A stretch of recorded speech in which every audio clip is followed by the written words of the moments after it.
part 7, when I was set up by my best friend to be unalived and shot 5 times while 18 weeks pregnant. So I'm on the operating table. They done pumped me full of that good shit, y'all.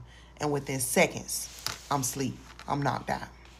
Meanwhile, outside, the hospital on swole, y'all. I'm talking about church on New Year's Eve swole. And if you've never been to church on New Year's Eve, first Friday at the club swole. And they got my family in a separate waiting area. But because nobody knows what happened to me, they just know that I was gunned down, you had to have a special code in order to get into this waiting area with my family. So now my family in this waiting area, and they going through it. My sisters and brothers crying, my daddy boo-hoo crying, my mama pacing, she praying, she on her hands and knees, begging the Lord, just spare my baby life and take mine instead. So by this time, they get a call, and my best friend has arrived, and they want to know if it's okay for them to give him the code and send him up. So without hesitation, y'all, my mama said, yes, give him the code, send him up, because that's my best friend. And when he come in the room, my mama instantly hug him. He crying, she crying, she just asking him like, what happened? Did you see anything? Where were you at? Like, she want to know some details, because at this point, nobody knows anything except that I was with him and my cousin. So y'all, this child of God told my people that he didn't know what happened. He didn't see what happened. All he know is that when he went inside the trailer, he heard the shots, and when he came back outside, I was gone. And while he over there talking to my mama, my daddy pulled my little sister to the side, and he tell her, listen, he did this to my baby. He know what happened. I don't know why, but in my heart, I know he know what happened, and I know he did it. So I'm in surgery for hours, y'all. And the surgeon come out to give my family their first update. So she tells my family that, right now we doing everything that we can to save her life. The situation is serious and she is critical. We can't make you any promises, and we don't know if we would be able to save her. But if we do save her, we don't think that we would be able to save the baby. And if we save her, we don't know what her quality of life would be. So they let my family know that I'm going to need a health proxy, because over the next couple of days, some important decisions are going to have to be made. And my mama and my daddy, they both stressing that they just can't do it. They couldn't make them type of decisions. So my little sister stepped up and she said, I'll do it. I got her. So the doctor go back into surgery, and my family's still outside waiting. While they waiting, my sister goes around and she kind of tell everybody in my family, listen, daddy think that this nigga had something to do with it. So y'all pay attention to him, okay? And my best friend, he acting kind of weird, because when he off by himself, he cool, he chilling.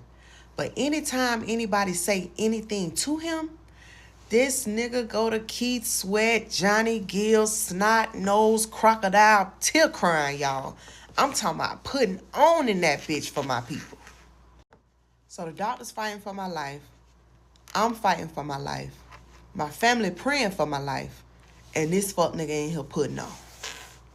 So after a couple hours passed, the doctor come out and she let my family know, hey, we've done everything that we could do for her up until this point. It's really up to her whether she makes it through the night. So I'm out of surgery, but they couldn't close me up because my body wasn't strong enough to finish some of the surgeries that they had to do. So they put me in an isolation room where nobody could come inside because my stomach was still open.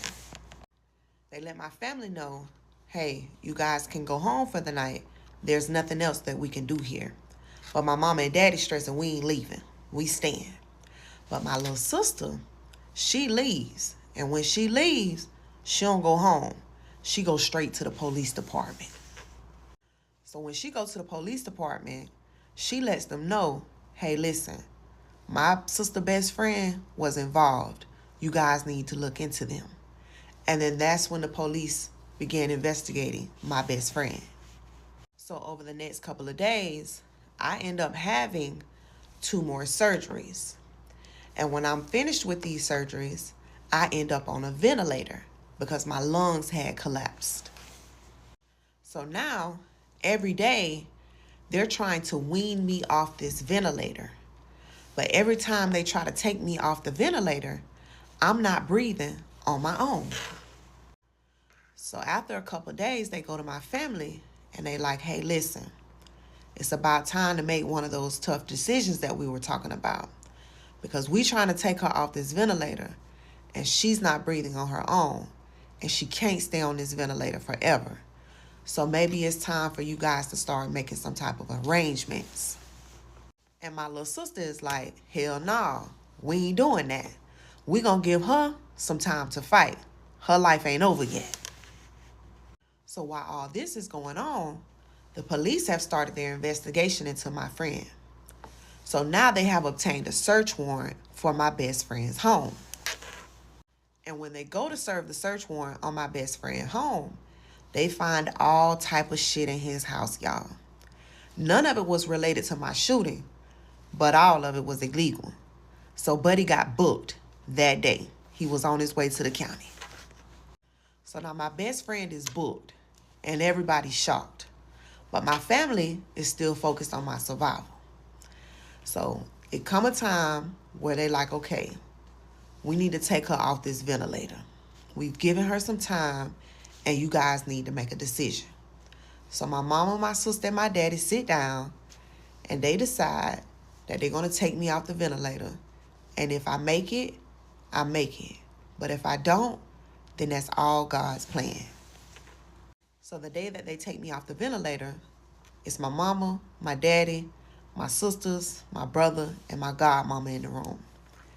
So they take the tube out my throat, y'all. And when they take the tube out my throat, I go to gasping for air. Like gasping. I'm pulling at the tubes. Like I'm in that bitch acting crazy. So they had to sedate me. So over the next couple of days, I'm heavily sedated, y'all. Because every time I come up out this sedation, I'm acting a fool. But while I'm heavily sedated, I keep asking for like pen and paper. I'm doing like this. And when they give me the pen and paper, I keep scribbling my homeboy name and the enforcer's name the best that I can on these papers. So my sister take these papers and she take them to the police department. And she's stressing, I don't know who this is, the enforcer, but you guys need to start looking into him too. So they start an investigation on the enforcer. So now because of my scribblings, the police are requesting that the hospital come down off the sedation because they need to talk to me. Because y'all, they was pumping me full of that good shit. I was loopy. I don't remember much of that time when I was on the sedation, but I remember bits and pieces. But I was totally out of it, y'all. So when I start to come up out the sedation, I can barely talk because I've had this tube in my throat for like a week or so now. But it's me, my mama, my daddy, and my sister in the room. And one of the first questions I have when I become coherent is, did my baby make it? And they was like, yeah, your baby made it. So I'm crying at this point. I'm crying. I'm thanking God. But y'all, while I'm sitting there, I'm realizing my body feels so weird. Like, what's wrong? I can't feel my legs, y'all. Like, I totally can't feel my left leg at all. But my right leg, it's like tingling, like it's asleep. Y'all, I'm paralyzed in my left leg. I can't feel nothing at all. And I'm going to cut it right there. And y'all got to come back for part 9. And this was a 10-minute video, guys.